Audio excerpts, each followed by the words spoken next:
Hi అండి, అందరికీ నమస్కారం. ఇవాళ మా మమ్మీ ఇంట్లో చికెన్ కర్రీ చేసింది. ఎలా చేసిందో చూపిస్తాను చూడండి.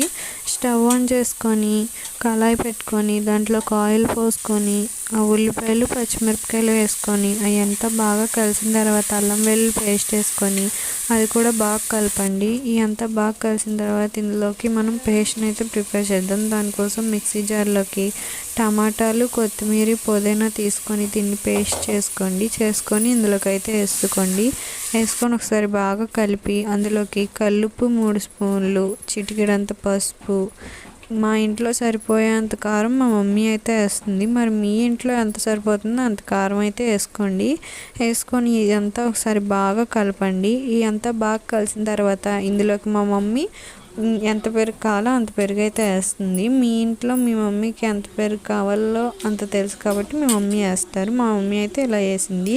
ఇదంతా బాగా కలుపుకున్న తర్వాత ఇది బాగా ఉడికిన తర్వాత ఇందులోకి బాగా కడుక్కున్న చికెన్ అయితే వేసుకోవాలి. మా ఇంట్లో వాళ్ళకి కేజీ చికెన్ అయితే వేస్తుంది మా మమ్మీ.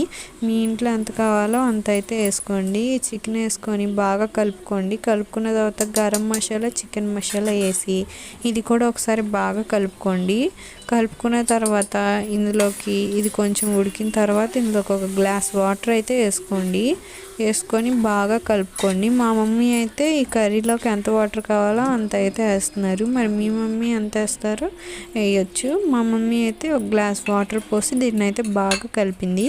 ఇదంతా బాగా కలిసిన తర్వాత ఇందులోకి బాగా ఉడికిపోగానే స్టవ్ ఆపుకొని కొత్తిమీర వేసుకొని దింపేసుకోవడమే. మా మమ్మీ సండే ఒక్కొక్క రోజు ఒక్కొక్కలా చేస్తారు. మరి మీ మమ్మీ ఎలా చేస్తారో చెప్పండి. సరే, బాయ్. Please subscribe.